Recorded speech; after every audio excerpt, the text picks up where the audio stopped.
الآن يتفضل إلى قاعة الاحتفال السادة رئيس وأعضاء مجلس القضاء وقضاة العراق.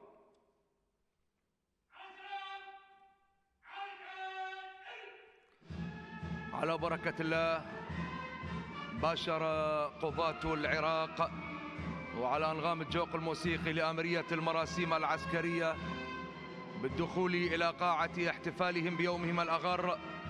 تتقدمهم راية العراق، الراية التي حملتها القلوب قبل الأيادي. لنقف جميعا تحية وإجلالا وإكبارا لعلم العراق. السيد رئيس مجلس القضاء الأعلى والسيد رئيس المحكمة الاتحادية يتقدمون مجاميع القضاة التي تحتفل اليوم بيوم القضاء العراقي. مرحبا بالسيدات والسادة من قضاة العراق، مرحبا بفرسان العدل وأعمدة القضاء التي ترتكز عليها حقوق الوطن والمواطن، أمينة مصانة تحت ظل القانون.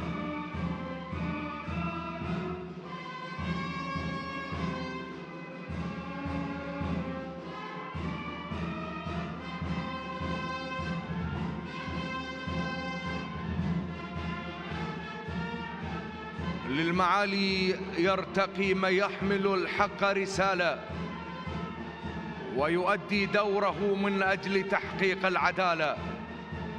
فارس من عاش فيها جاعلا منها مجالا، وتسامى في رباها ورأى فيها كمالا، وارتضى الحق منارا لغد يهوى هلالا، واستظل الحق حبا وبه حط رحالا. تحية حب وامتنان وتقدير وباقات تهان ومباركة إلى قضاة العراق الأكارم في يومهم السنوي الأغر.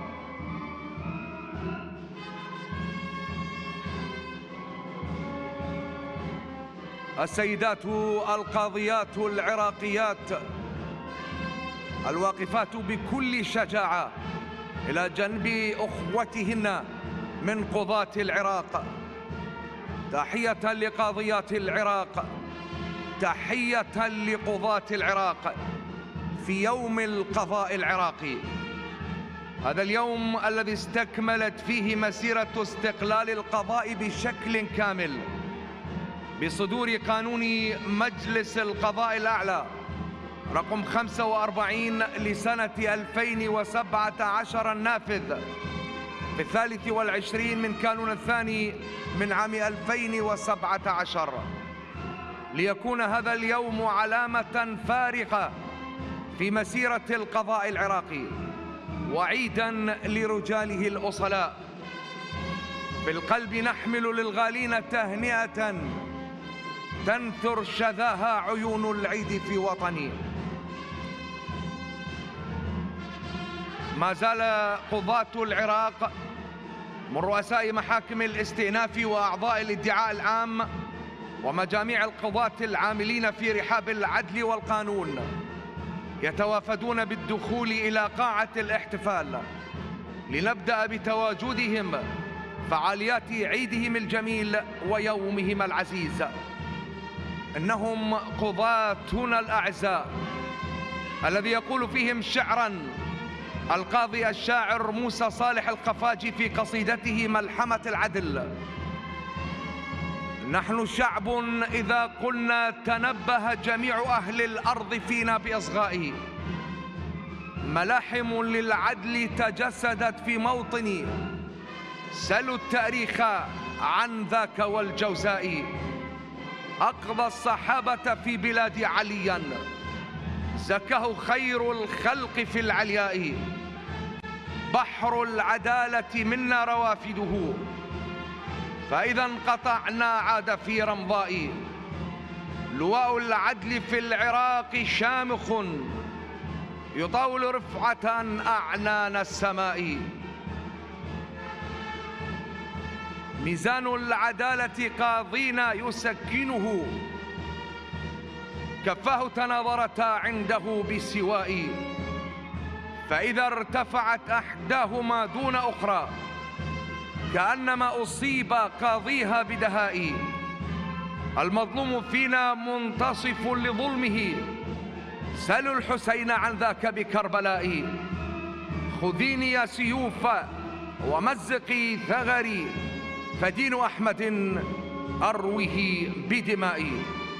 شكرا لشاعرنا القاضي موسى صالح الخفاجي على ما رسم به قلم أحاسيسه الجميل من صور شعرية تأطرت بالعدل والقضاء في عراقنا الجديد.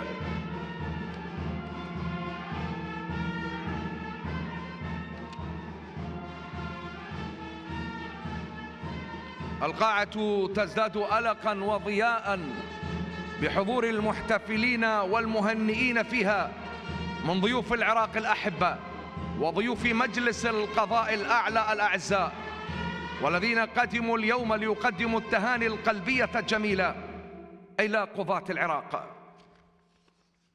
وطني لحبك في العظام دبيب، وبك الأحبة والزمان يطيب، وقلوبنا بك لن تفارق نبضها، وحنينها أبدا إليك عجيب.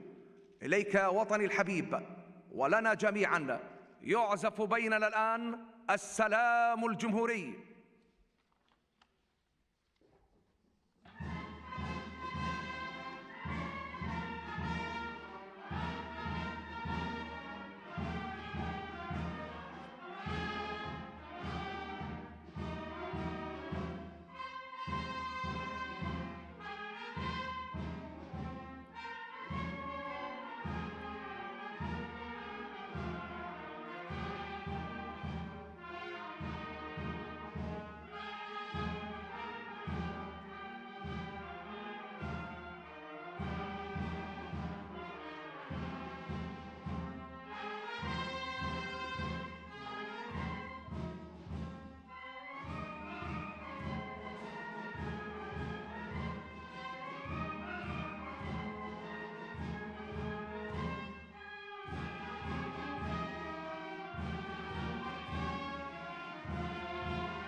سلاما لك يا عراق، شكرا جزيلا.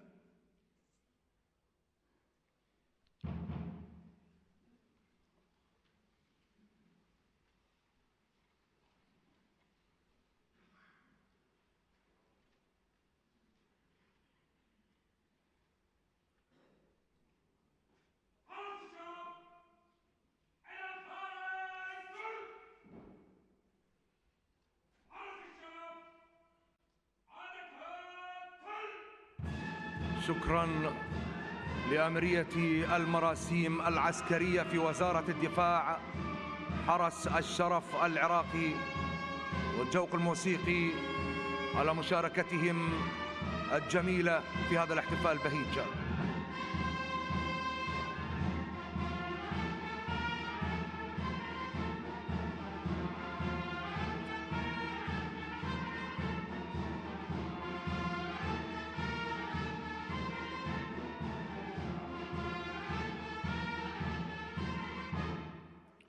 بسم الله الرحمن الرحيم. قل أوحي إلي أنه استمع نفر من الجن فقالوا إنا سمعنا قرآنا عجبا يهدي إلى الرشد فآمنا به ولن نشرك بربنا أحدا. صدق الله العلي العظيم. كلام الله هو خير فاتحة لجمعنا المبارك هذا. ننصت وإياكم خاشعين إلى تلاوة ما تيسر من سورتي النساء والرحمن المباركتين، يتلوها بيننا القارئ الحاج عامر الكاظمي.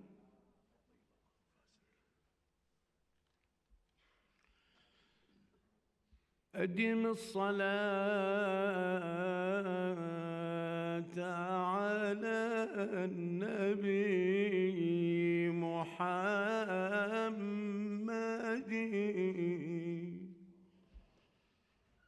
أدم الصلاة على النبي محمد،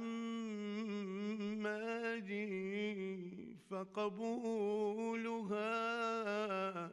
حتما بدون تردد. أعمالنا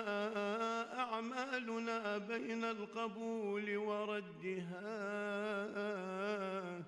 إلا الصلاة على النبي محمد.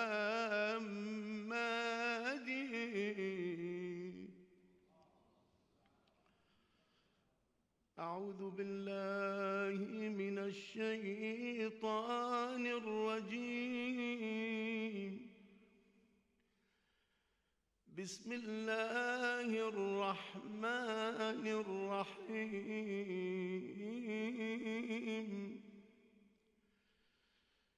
إن الله يأمركم أن تؤدوا الأمانات إلى أهلها وإذا حكمتم بين الناس أن تحكموا بالعدل.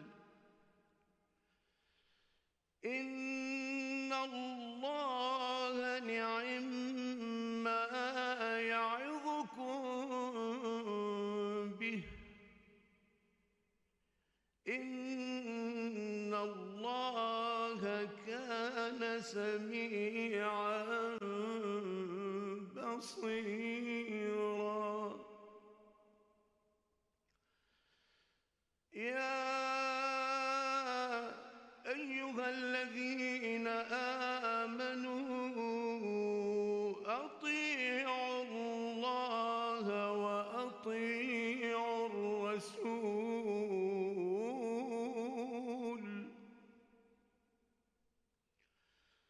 أطيعوا الله وأطيعوا الرسول وأولي الأمر منكم.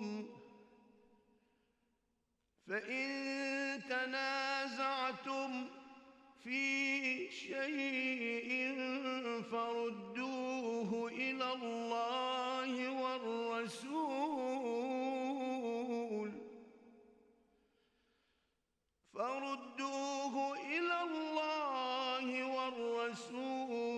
إن كنتم تؤمنون بالله واليوم الآخر ذلك خير وأحسن تأويلا. بسم الله الرحمن الرحيم. الرحمن علم القرآن خلق الإنسان علمه البيان.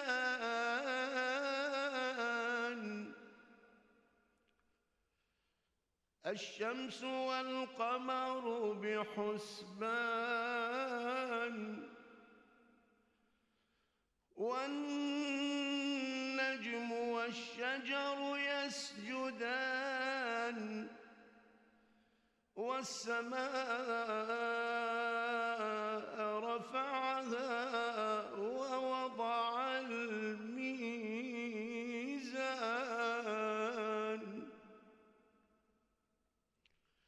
ألا تطغوا في الميزان وأقيموا الوزن بالقسط ولا تخسروا الميزان.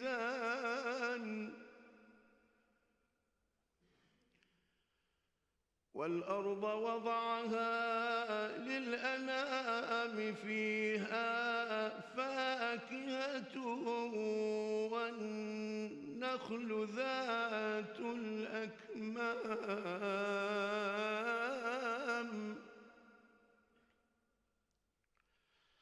والحب ذو العصف والريحان فبأي آلاء ربكما تكذبان. بسم الله الرحمن الرحيم. إنا أعطيناك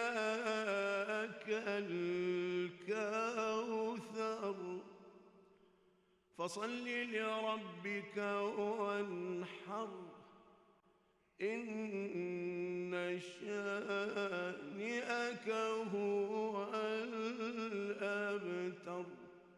صدق الله العلي العظيم.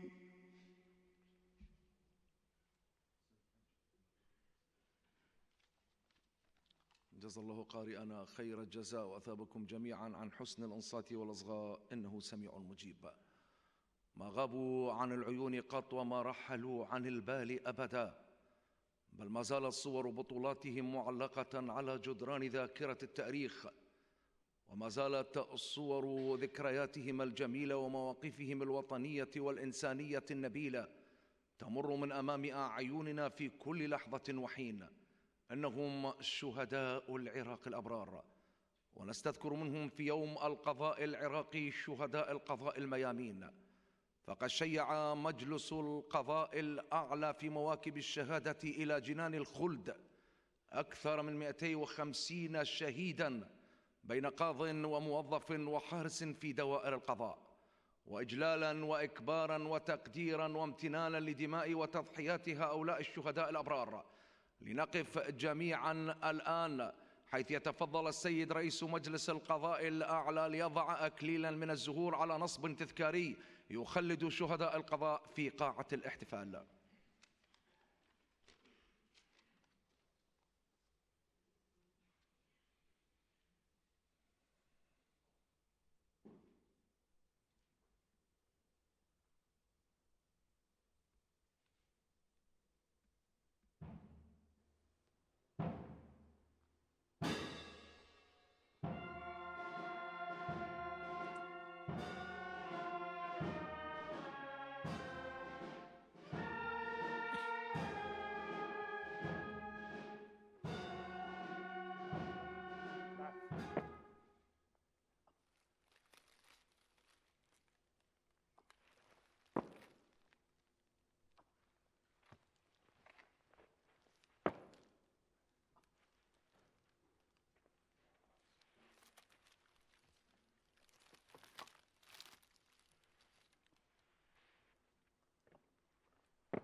التاركون من الأشياء أهونها، الراكبون من الأشياء ما صعب، إلى أرواح الشهداء الأبرار.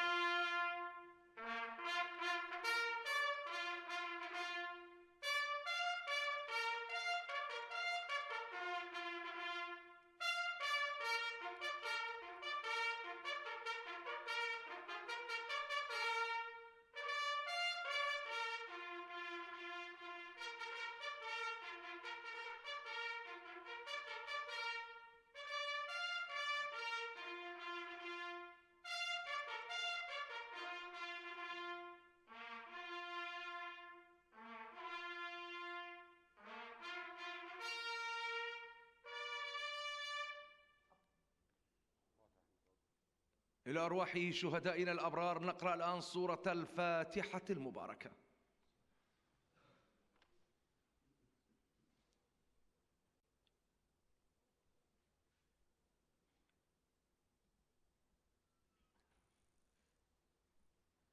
اللهم تقبل ثوابها وارحم من أهديت له واحفظ من أهداها، آمين رب العالمين.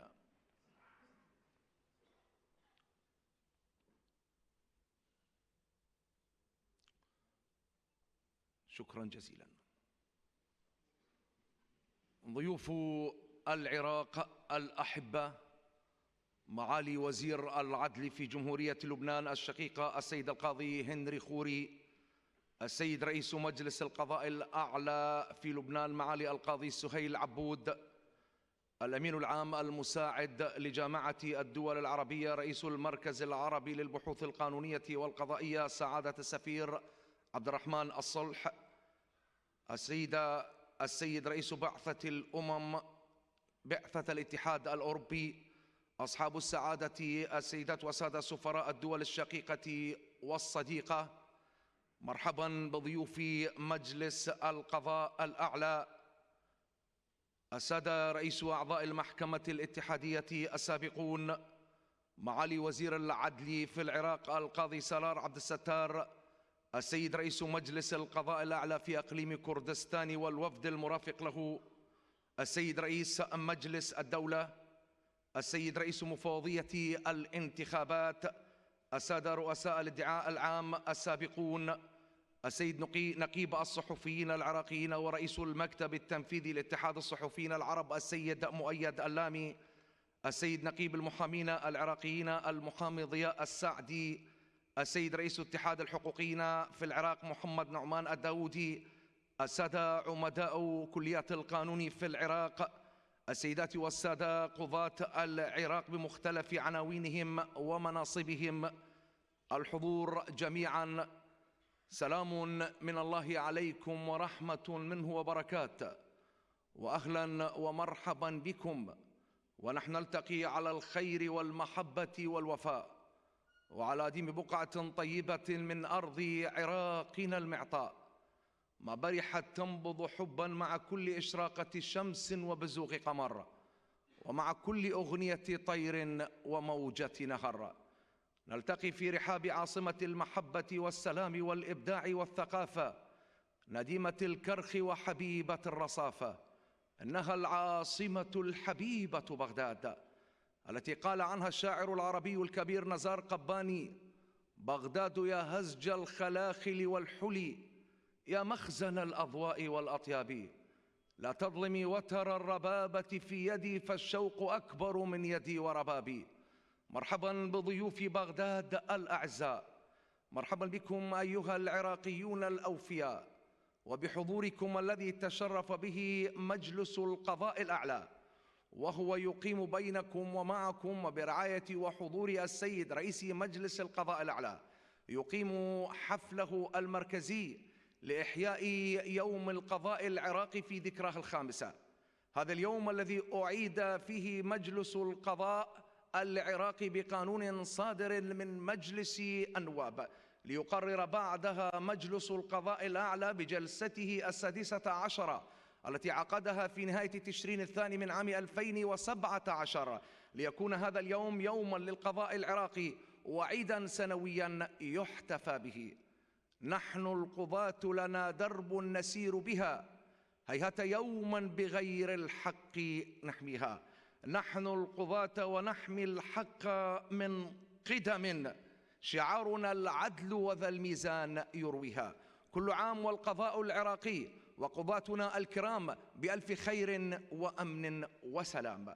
سيداتي سادتي الأعزاء، نبدأ معكم الآن فعاليات يوم القضاء العراقي بدعوة السيد رئيس مجلس القضاء العراقي القاضي الدكتور فائق زيدان ليلقي بيننا كلمته، يتفضل مشكورا.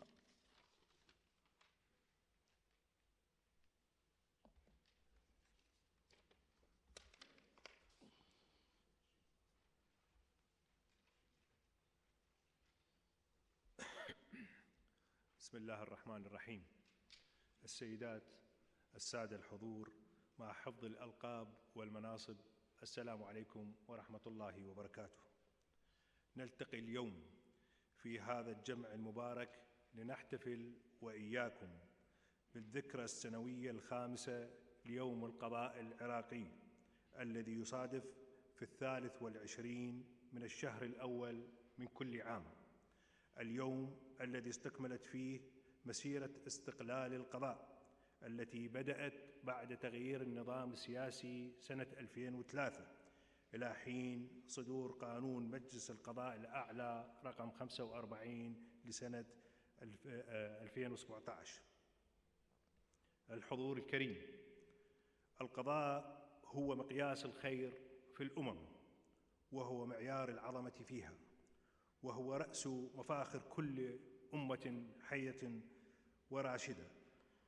في العراق يتميز القضاء باستقلاله التام عن السلطتين التشريعية والتنفيذية، وهذا الاستقلال التام منح القضاء قوة أكبر في الحفاظ على تطبيق الدستور والقانون بالشكل الصحيح، ومصداق لذلك يصدف اليوم أن نحتفل بهذه المناسبة وبلدنا يشهد ظرفاً سياسياً صعباً قد يكون هو الأعقد منذ تغيير النظام السياسي سنة 2003 وإلى الآن.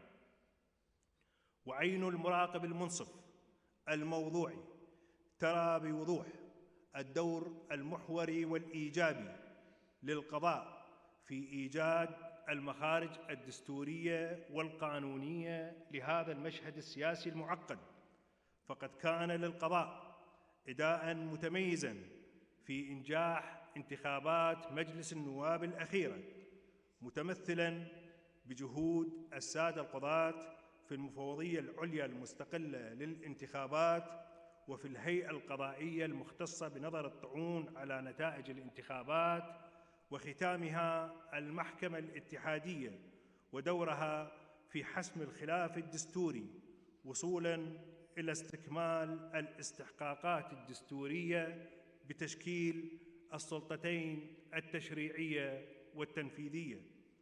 وهنا نجدد الدعوة إلى جميع القوى السياسية المتنافسة إلى احترام ما يصدر عن القضاء بموجب الدستور والقانون وإن كان بخلاف رأيهم. زملائي السادة القضاة، بمناسبة يومكم هذا أدعوكم إلى الاستمرار في إداء مهامكم على وفق أحكام الدستور والقانون، ولنقل جميعنا كلمة الحق ولا نخشى في ذلك لومة لائم، لأن كلمة الحق ما كانت تقال لتقمع بل لكي يظهر أثرها ويسطع ويزهق الباطل ويقلع، ولأن ابتلي صاحبها فلا بد له من أصدقاء صدق يدافعون عنه. باسمكم جميعاً أتقدم بالشكر والعرفان للشهداء الذين ضحوا بأنفسهم من أجل أن يبقى بلدنا آمناً مستقراً، فلهم ولأسرهم عظيم الامتنان والتقدير. الشكر الجزيل لجميع السيدات والسادة مع حفظ الألقاب والمناصب من داخل العراق وخارجه الذين شرفونا بحضورهم حفلنا هذا، ونسأل الله للجميع الصحة والسلام الدائم، والسلام عليكم ورحمة الله وبركاته.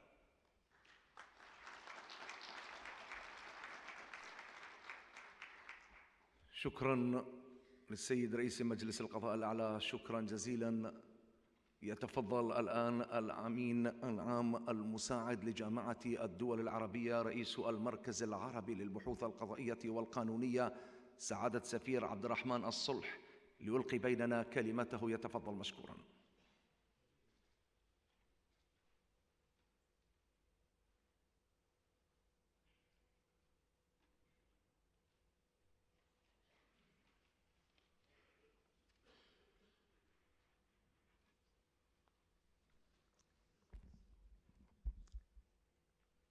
سيادة القاضي فائق زيدان رئيس مجلس القضاء الأعلى، معالي القاضي سلار عبد الستار وزير العدل العراقي، معالي الوزير هنري خوري وزير عدل لبنان، معالي القاضي سهيل عبود رئيس مجلس القضاء الأعلى اللبناني، الحضور الكرام، السيدات والسادة، يسعدني باسم معالي الأمين العام لجامعة الدول العربية أن أتقدم بخالص التهاني للعراق الشقيق بمناسبة يوم القضاء العراقي، متمنياً له ولجميع الدول العربية بالتوفيق والسداد.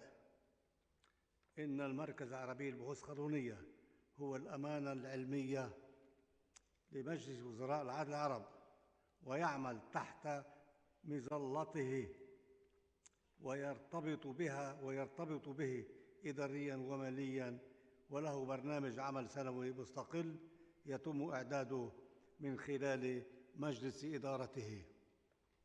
ومن ضمن برنامج عمل المركز فرع التميز للتدريب القضائي العربي، وهي مسابقة عربية سنوية بين الدول العربية الأعضاء بجمع الدول. تتنافس المعاهد القضائية من خلال الحصول على أعلى النقاط عبر الأنشطة التالية: أولاً، استضافة برنامج تدريبي عن بعد أو بالحضور المباشر، توقيع مذكرات تفاهم أو بروتوكول تعاون في مجال التدريب أو اتفاقية مشتركة بين الدول، أي مشاركة خارجية للمعهد في مجال التدريب مع كتابة تقرير يزود به المركز، إصدار دراسة في مجال التدريب خلال هذا العام، إصدار نشرة شهرية حول أنشطة العهد،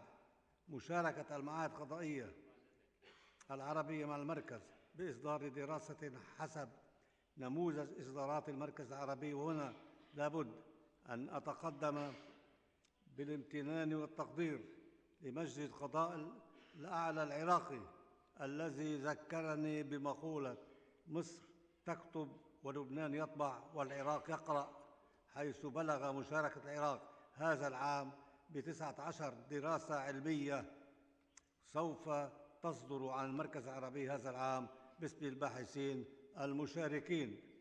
وفي الختام أود أن أعلن أن جمهورية العراق ممثلة بالمعهد القضائي التابع لمجلس القضاء الأعلى قد فاز بأعلى النقاط بإجمالي 500 نقطة، محددا المركز الأول بين الدول العربية لهذا العام.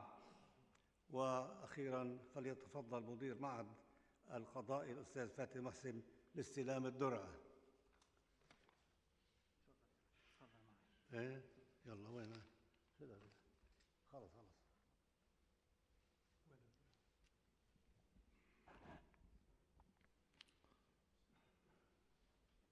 مباركون لمعهد القضاء العراقي هذا الفوز العربي الكبير وحصوله على المركز الأول بين معاهد القضاء في الدول العربية. مبارك للسيدة فاتن مدير عام المعهد القضائي درع التكريم. شكرا لسعادة السفير عبد الرحمن الصلح، شكرا جزيلا. الآن يقدم الدرع إلى مدير عام المعهد القضائي.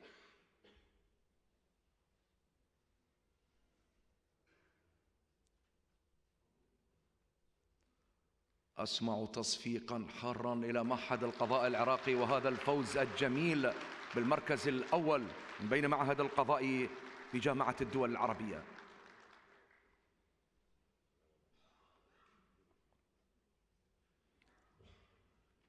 عندما تعزف أنامل الوطن على أوتار قلوب محبيه أنشودة الوفاء يطرب على إيقاعها الوجدان، لأنه نغم العراق سيد الأمم والأوطان. يا سيد الأرض البهية يا مليك يا جوهرا يعمي بنوره عاذليك، يا آخر الأمل المحطم عندنا وبداية المجد الرفيع لما يليك. سيداتي سادتي الأكارم، نشاهد ونستمع سوية الآن إلى مقطوعة موسيقية بعنوان رحلة الأرواح، وهي من تأليف الموسيقار العراقي الكبير نصير الشمة، أداء المقاتل ملازم أول خبيب حسين على آلة الكلارنيت، والفنان المبدع مصطفى محمد على آلة القانون. وقتا طيبا.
شكرا للمبدعين ملازم أول خبيب حسين والمقاتل الفنان المبدع مصطفى محمد، وهم المنتسبي الجوق الموسيقي في آمرية المراسيم العسكرية في وزارة الدفاع. شكرا على هذه المشاركة الفنية الجميلة. والآن عن جانب من منجزات مجلس القضاء الأعلى ومسيرته في رحاب العدل والقانون، نشاهد سوية فيلما وثائقيا قصيرا مع تمنياتنا لكم بطيب المشاهدة.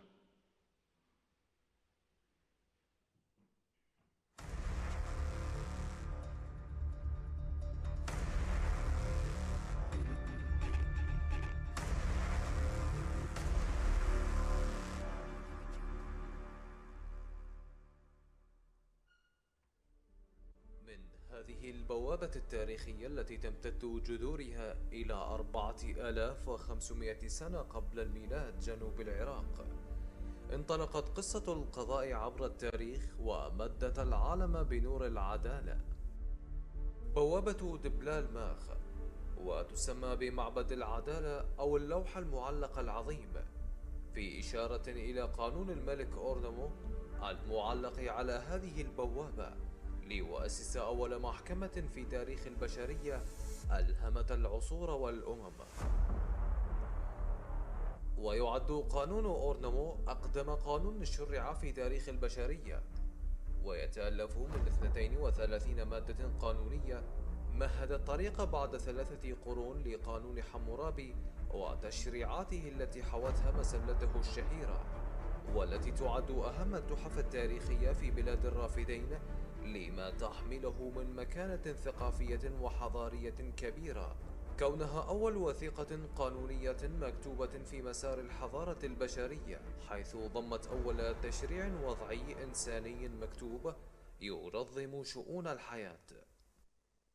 وعلى مر العصور بقي القضاء في بلاد الرافدين متسلحا بعراقة جذوره وحكمة رموزه ورجالاته، إذ مر بالعديد من التحديات والصعاب التي استطاع تجاوزها كعادته. ومع مطلع عام 2021 الماضي كانت التحديات جمة تصدى القضاء لها بحكمته المعهودة، فبعد الإغلاق العام الذي واجه العالم بسبب تفشي وباء كورونا تحملت ملاكات القضاء مسؤوليات كبيرة، فقد تمت مواصلة العمل كاملا لإنجاز قضايا المواطنين، بل افتتحت محاكم العراق منافذا لتطعيم المنتسبين والمراجعين باللقاح المضاد للفيروس.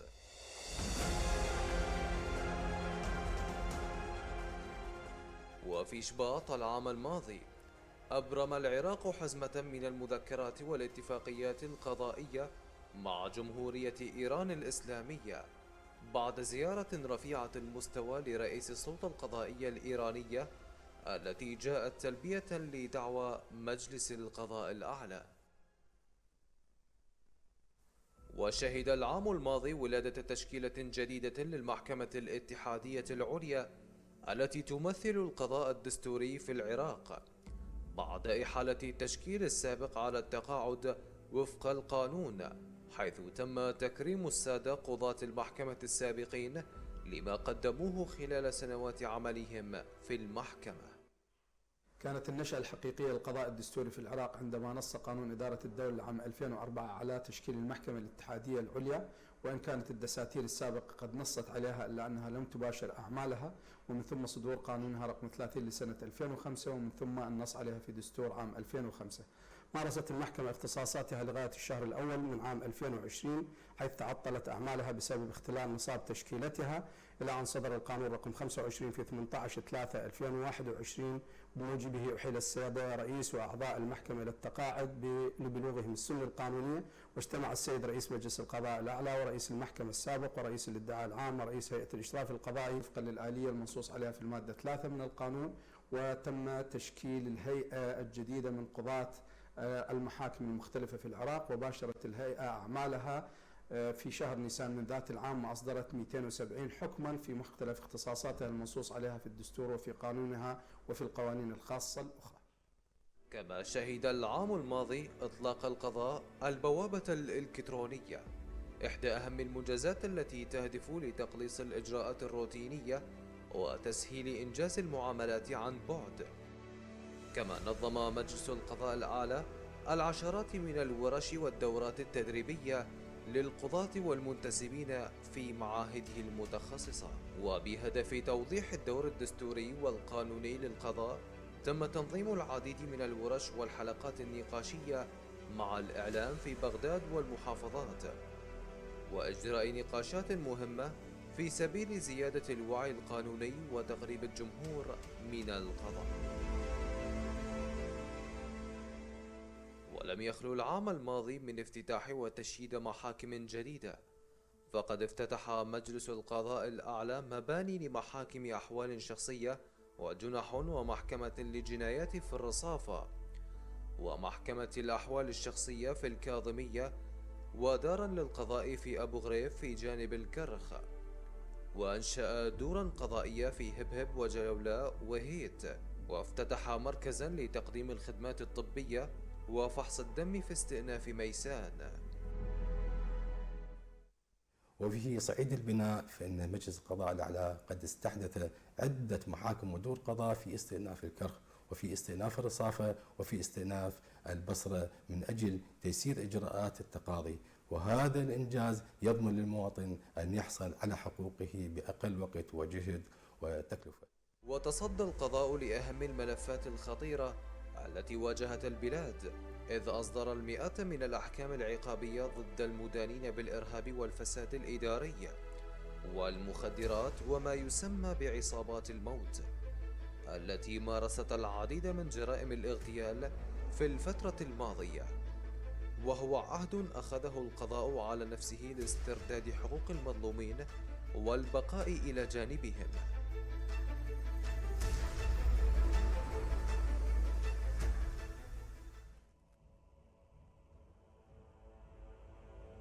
واليوم وفي 23 من كانون الثاني يجدد رجال القضاء مرة أخرى العهد في المحافظة على استقلال القضاء وتطبيق القانون، متحدين كل الظروف والصعاب التي تواجههم من أجل عراق آمن مستقر.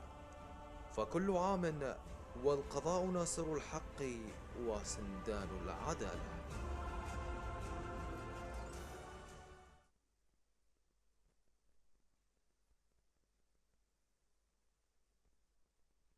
شكرا للمركز الإعلامي في مجلس القضاء الأعلى على هذا الفيلم التوثيقي الجميل، شكرا جزيلا.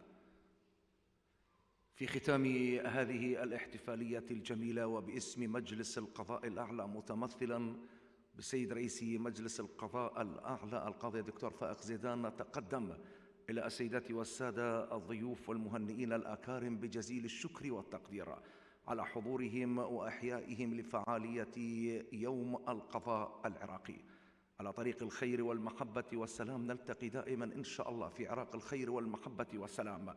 أدعو الآن السيدات والسادة المهنئين الكرام لتقديم التهاني إلى السيدات والسادة قضاة العراق في يومهم الأغر، وبعدها أدعوهم للاطلاع على معرض مجلس القضاء الأعلى المقام على هامش هذه الاحتفالية المباركة. نترككم في أمان الله وحفظه، والسلام عليكم ورحمة الله وبركاته.